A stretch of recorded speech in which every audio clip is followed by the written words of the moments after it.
प्रत्याशी के नाम का ऐलान हो चुका है। नितेंद्र सिंह को कांग्रेस ने टिकट दिया है। दिवंगत नेता बृजेंद्र सिंह के बेटे हैं बृजेंद्र सिंह राठौर के निधन से ही ये सीट खाली हुई है और अब कांग्रेस ने उनके बेटे को ही उम्मीदवार बनाया है। तो ये बड़ी खबर आपको बता रहे हैं। पृथ्वीपुर की विधानसभा सीट जिस पर उपचुनाव होना है और कांग्रेस प्रत्याशी के नाम का ऐलान भी यहां से कर दिया गया है।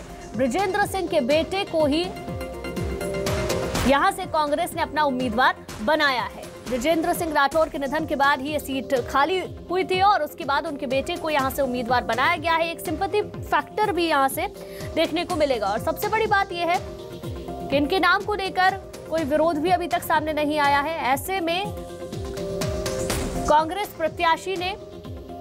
कांग्रेस ने अपने प्रत्याशी का ऐलान कर दिया है। शब्बीर अहमद हमारे संवाददाता ज्यादा जानकारी के साथ हमारे साथ लाइव जुड़ गए हैं। शब्बीर, पृथ्वीपुर सीट से कांग्रेस ने अपने उम्मीदवार का नाम का ऐलान कर दिया है। नितेंद्र सिंह को उम्मीदवार कांग्रेस ने बनाया है।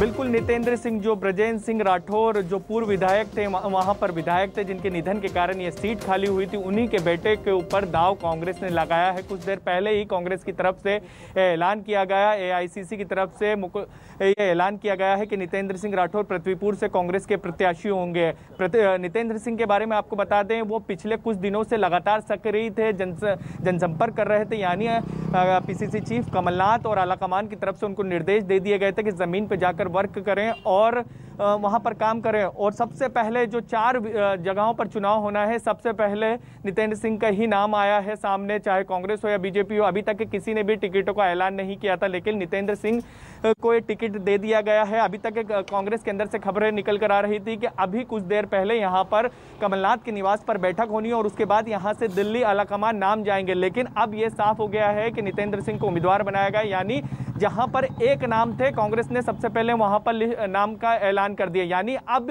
3 जगहों पर 3 जगह पर टिकटों की घोषणा करना कांग्रेस को, रेगांव, जोबट और खंडवा। यानी 3 जगहों पर कहीं ना कहीं कुछ ना कुछ पेच फंसा हुआ है। इसी के कारण नामों का ऐलान नहीं हुआ। अगर कहीं पर भी पेच फंसा नहीं होता तो अभी जिस तरीके से नितेंद्र सिंह का नाम सामने आया, बाकी के नामों का भी ऐलान कर दिया जाता। नितेंद्र सिंह काफी सक्रिय हैं वहां से। पिछले कुछ दिनों की बात की जाए तो जब से उनके पिताजी का कोरोना के कारण निधन हुआ है, बृजेंद्र सिंह राठौर का निधन हुआ है, और कांग्रेस इस बहाने, नितेंद्र सिंह के बहाने वहां की सिंपैथी वोट भी लेना चाहती है। और उसमें कामयाब कितना हो पाएगी ये तो 2 नवंबर को जब रिजल्ट आएगा तभी पता चल पाएगा। लेकिन ये कह सकते हैं कांग्रेस ने शुरुआती एज मिल गया है, क्योंकि वहां की बात की जाए तो वहां की जमीनी स्थिति यही है कि अभी थोड़ा बहुत कांग्रेस के पक्ष में वहां पर माहौल है, सिंपैथी वोट कांग्रेस को मिल सकते हैं। और इसी बात को ध्यान में रखते हुए नितेंद्र सिंह की घोषणा कांग्रेस आलाकमान ने की है।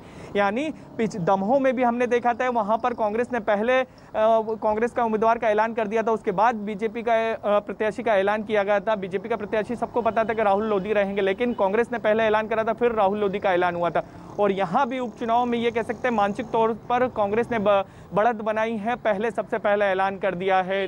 चीजें निकलकर सामने आ रही थी कि कल तक टिकटों का ऐलान होगा, लेकिन उन सबके बीच ठीक है। शब्बीर, लौटेंगे आपके पास। नितेंद्र सिंह खुद हमारे साथ फोन लाइन पे जुड़ गए हैं। नितेंद्र जी, आपको कांग्रेस ने उम्मीदवार चुन लिया है, बड़ी जिम्मेदारी है अब आपके कंधों पर। इससे पहले आपके पिता ही इस सीट से विधायक बने थे, क्या कहेंगे? बिल्कुल, निश्चित रूप से पार्टी हाईकमान ने एक जिम्मेदारी दी है और जिम्मेदारी का निर्वहन पूरी जिम्मेदारी के साथ करूंगा, ये विश्वास मैं दिलाता हूं। हमारी जनता को विश्वास दिलाता हूं कि अपने जिम्मेदारी में कभी कमी नहीं छोड़ूंगा। नितेंद्र जी, इस बार जो ये उपचुनाव हो रहा है उसे सेमीफाइनल के तौर पर देखा जा रहा है।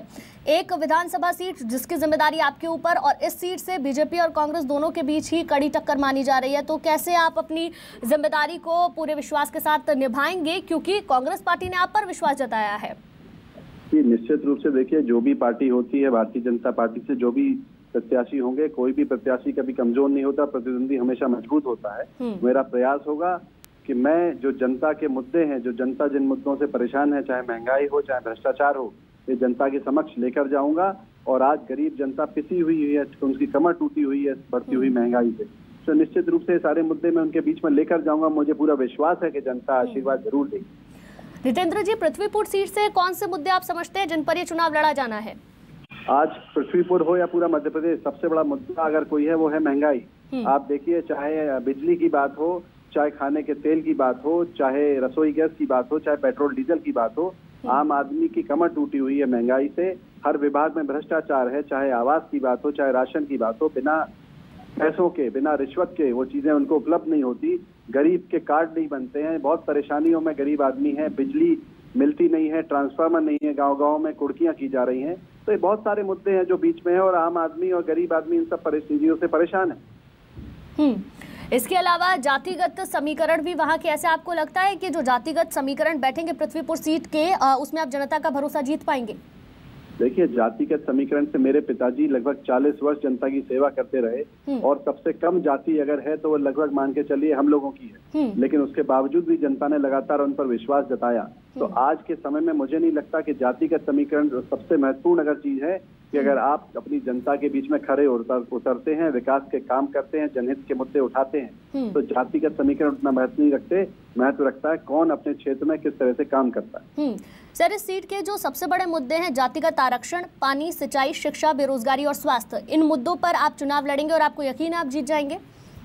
निश्चित रूप से मेरे पूजनीय पिताजी का सबसे बड़ा सपना था कि नदी का पानी तालाब में लेकर आना है, तालाब का पानी खेत में लेकर आना है, जिससे किसान को फायदा मिले।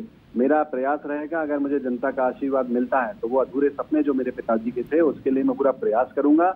युवाओं के रोजगार के लिए, पर्यटन को जितना बढ़ावा मिल सके उसके लिए मैं प्रयास करूंगा और इसी एजेंडे के साथ मैं आगे बढ़ूंगा। ठीक है नितेंद्र जी, एक आखिरी सवाल और आपसे मेरा। आमतौर पर हम देखते हैं जो उपचुनाव के फैसले होते हैं, सरकार जिसकी होती है उसके पक्ष में जाते हैं।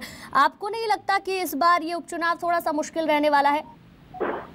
देखिए, मैं मानता हूं कि उपचुनाव के फैसले सरकार के पक्ष में होते हैं, लेकिन जब सरकार की जो नीतियां हैं उससे लोग नाराज हों, जब सरकार काम नहीं कर रही हो, जब महंगाई, भ्रष्टाचार जरूरत से ज्यादा बढ़ गया हो, आक्रोश जनता का सरकार के प्रति बढ़ गया हो, तो इतना आसान नहीं होता। अभी दमोह में आपने देखा था, वो भी तब भी सरकार थी, लेकिन दमोह के रिजल्ट कुछ और ही आए।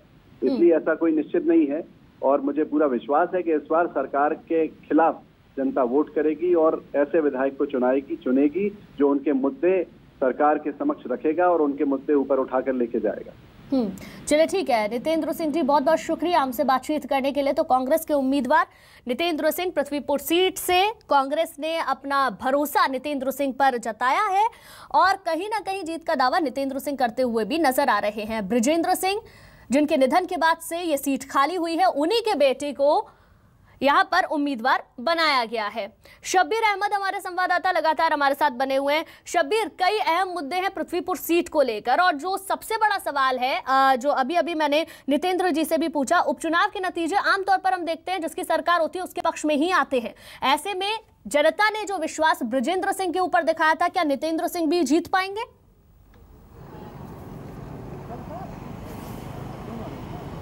बिल्कुल, वहाँ की सियासी ज़मीन की बात करें तो वो काफ़ी बृजेंद्र सिंह राठौर वहाँ पृथ्वीपुर सीट से निवाड़ी वाले बेल्ट से लगातार जीतते रहे हैं और इसी बात को कांग्रेस जानती थी कि अगर वो सीट वापस से हथियाना है तो किसी न किसी बृजेंद्र सिंह राठौर के करीबी या फिर उनके परिवार को ही टिकट देना पड़ेगा और इसी बात को ध्यान में रखते हुए नितेंद्र सिंह पर ही दाव लगाया। उनके बेटे हैं, वो राजनीति में अभी तक इतने सक्रिय नहीं थे, लेकिन पिछले कुछ महीनों की बात की जाए तो वो लगातार सक्रिय थे, गांव-गांव के दौरे कर रहे थे, लोगों से मुलाकात कर रहे थे, सुख दुख में वो लोगों के पास जा रहे थे, आशीर्वाद ले रहे थे और उसी बात को ध्यान में रखते हुए जिस तरीके से उनकी सक्रियता बढ़ी थी, पहले से ही लग रहा था कि नितेंद्र सिंह पर ही कांग्रेस दाव लगाएगी और उसमें उनको कामयाबी भी हासिल हुई है। नितेंद्र सिंह अब वहां से उम्मीदवार होंगे।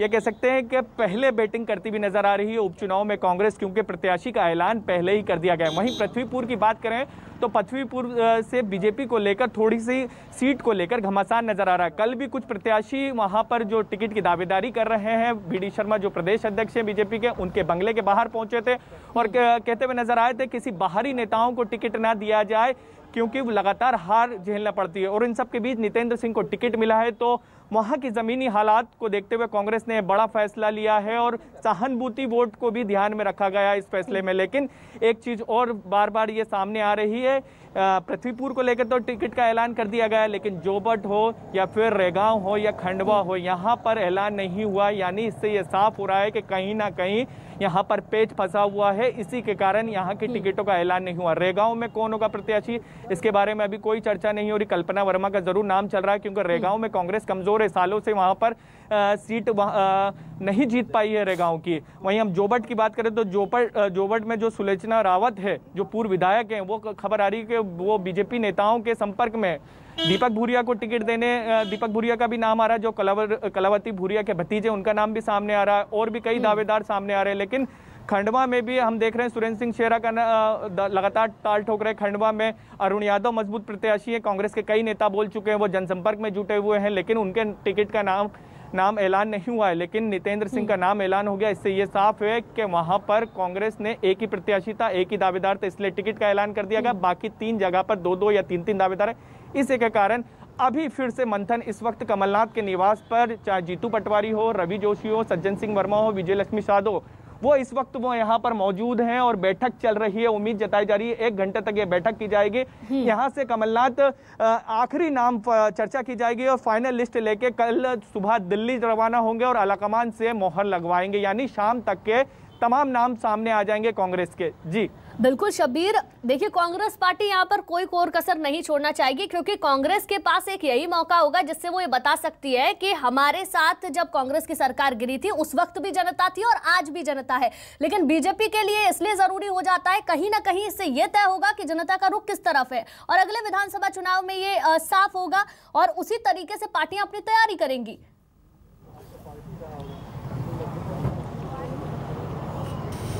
बिल्कुल, सत्ता का सेमीफाइनल इसलिए भी कह रहे हैं क्योंकि अब 2021 खत्म होने वाला है और 2022 बचा है और 2023 में मध्य प्रदेश चुनाव की ओर चला जाएगा, क्योंकि 2023 के आखिरी में चुनाव होना है और 2 साल पहले, चुनाव के 2 साल पहले ये कह सकते हैं कि सरकार भी चुनावी मोड में चले जाती है और विपक्ष भी तैयारियों में जुट जाता है और इसलिए ही सत्ता का सेमीफाइनल इसे कहा जा रहा है। जो यहाँ जीत हासिल करेगा वो मानसिक तौर पर एक बढ़त हासिल कर लेगा। दमोह में जीत हासिल हुई थी तो कांग्रेस का मनोबल बढ़ा हुआ है, क्योंकि बड़ी जीत हासिल हुई थी। विपक्ष में होने के बावजूद भी इतनी बड़ी जीत कांग्रेस को पिछले कुछ सालों की बात करें तो बिल्कुल नहीं मिली थी उपचुनाव में। कहीं जहां जीती थी तो 2-2, 5-5 हजार वोटों से उपचुनाव जीते थे, लेकिन बड़ी 18 से 20 हजार की और यही लगता है दमोह में जो एजेंडा कांग्रेस पार्टी ने अपनाया था उसी एजेंडे के साथ अब ये उपचुनाव कांग्रेस पार्टी लड़ेगी। बहुत बहुत शुक्रिया आपका हमारे साथ जुड़ने के लिए और तमाम जानकारी के लिए।